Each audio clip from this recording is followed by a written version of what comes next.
Hi, welcome back. In this class, we'll look into one more way of passing the parameters, that is called named parameters. So far, we covered positional parameters, and also we covered variable number of parameters. In this class, we'll see the named parameters, and also we'll see the passing of the mixed parameters, means mix of all these three. Let us start with an example. I got an example here ready. This is an example of a passing the parameters. Here the passing the parameters by names. Each parameter has a name: apple 100, banana 144. These are these are more like a key value pairs, just like a dictionary. We are passing a dictionary here. These are key value pairs. The name, these are called named arguments, named parameters. Each parameter has a name. Here, this is more like a dictionary, and this is how we process. The argument here is star star k args, kw args, keyword args. Of course, you can put any name here. Let us see how to process this. So we got a dictionary, more like a dictionary, and let us find the purpose of this function is to find the total of all these fruits. So here we got a count as 0 variable, and then we are looping through this dictionary. Then we says for we get two key and values right from the dictionary, so fruit and count, and in k args, and it has a we have a method called items.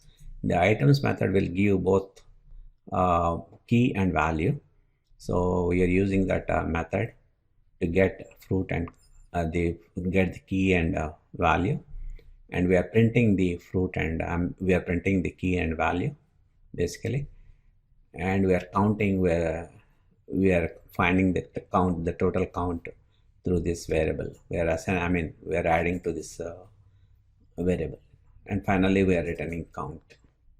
Okay, let us see what will be the output. Here we are calling that function, and we are passing as a dictionary the about 5 items, and finally we are printing out the total. Let us see what is the output we get.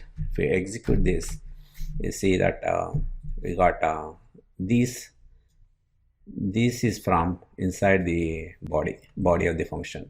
Here we are printing fruit and count. So here it while iterating through that dictionary, first it printed bananas 144, because this dictionary is an unordered collection. So it randomly prints banana as 144 and grapes as 200, apples as 100. So finally we got a total fruits as 556. Okay, that is the way we can pass named arguments as a dictionary. It's more like passing a dictionary to a function, where we are getting a dictionary and we have to loop through the dictionary and do all the processing. And also let us improve this output. Let us improve this output. Let us say we want to put a kind of a format this output. We can use some the format methods we learned while learning the string objects. I'll just say here, instead of printing here, I'll say I'll create a variable called print string. You can give any name, but this will be more meaningful. I'll say print string. I will format the string first before printing, and then I'll create a placeholders. You know the placeholders. I'll have two placeholders, one for the fruit and one for the number on the count. I'll say I'll have a space of 20. The width I'm taking as the first as 20 and the second one as 10 characters. The number as 10 characters. So I got the string. On that one, I'll apply format. I'll call the format method, right? And then I'll pass the fruit and the count. Simple. Fruit and count. Instead of printing, instead of printing like this, let us see what we get right now. So we are formatting the print string. Let me copy this, and we have to just print this string. We have to just pass that string to the print function. And if you execute this one, let us say if you execute this, let us see what we get. See, so everything nicely lined up. This bananas, this fruits taken up to 20 spaces, and after that it is the count, the number of fruit items. Only thing is in last, this is not lined up. Let us use the same technique here. We can say, let me copy this. I'll just copy this one and this whole thing. I'll apply it here for the print. Instead of I will apply directly to the print. I'll copy it here, right here. Instead of I have to just say total fruits. I'll just say total fruits instead of fruit, right? And here it will be tot. I'll remove this one. How about this? So this is our print, the way we want. We are specifying the format, and to that we are applying this format. And this is a string basically.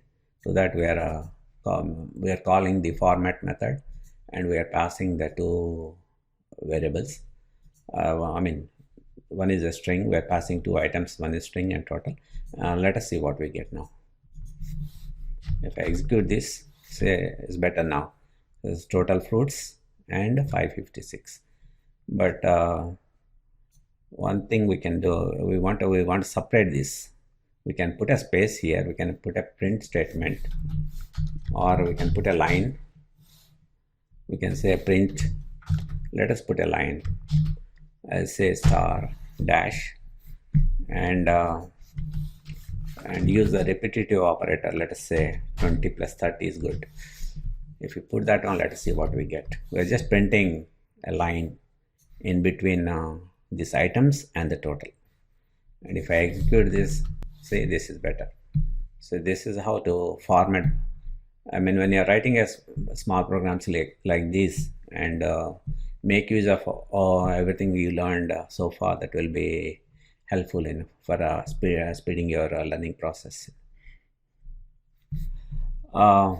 That is about passing the named arguments, named parameters.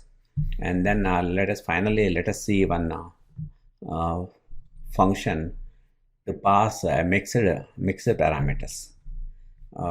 Instead of typing, I'll just copy that function.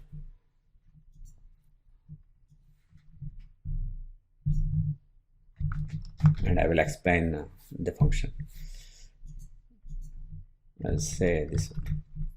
So here is our function, just my function, and it takes three types of parameters. The first positional parameters, followed by a variable number of parameters, and finally is a named parameters.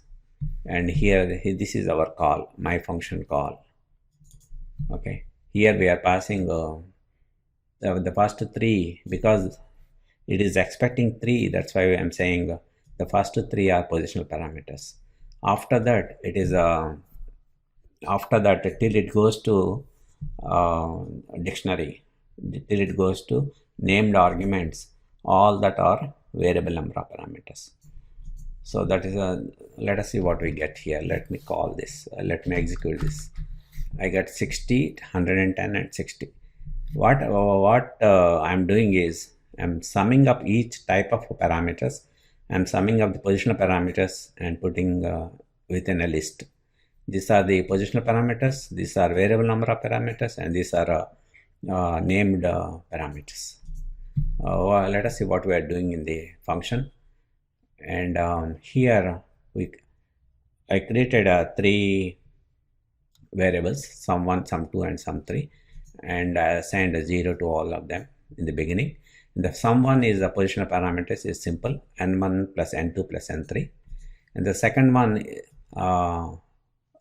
is a variable number of parameters. I loop through this arcs. I loop through arcs and find this second sum, that is sum 2. And finally, the third one, I loop through this dictionary, KW arcs, keyword arcs, and by using the method on that items, I get sum 3, that is the value, key and value, right? I total all the values, and then finally I put all these three variables inside. I create a list object, and I put these three inside, and I create a list object. This sums is a list object, and I'm returning the sums. Very simple function, just to demonstrate how to use the mixed type of parameters. So this example has all the three parameters: positional, variable, and named parameters. And also the order is important. Whenever you are using this one, it has to be first start with positional parameters, and then variable number of parameters, and then finally the named arguments. We covered most of the features of functions in Python, and in the next class we'll see something called iterator functions. Okay, thanks.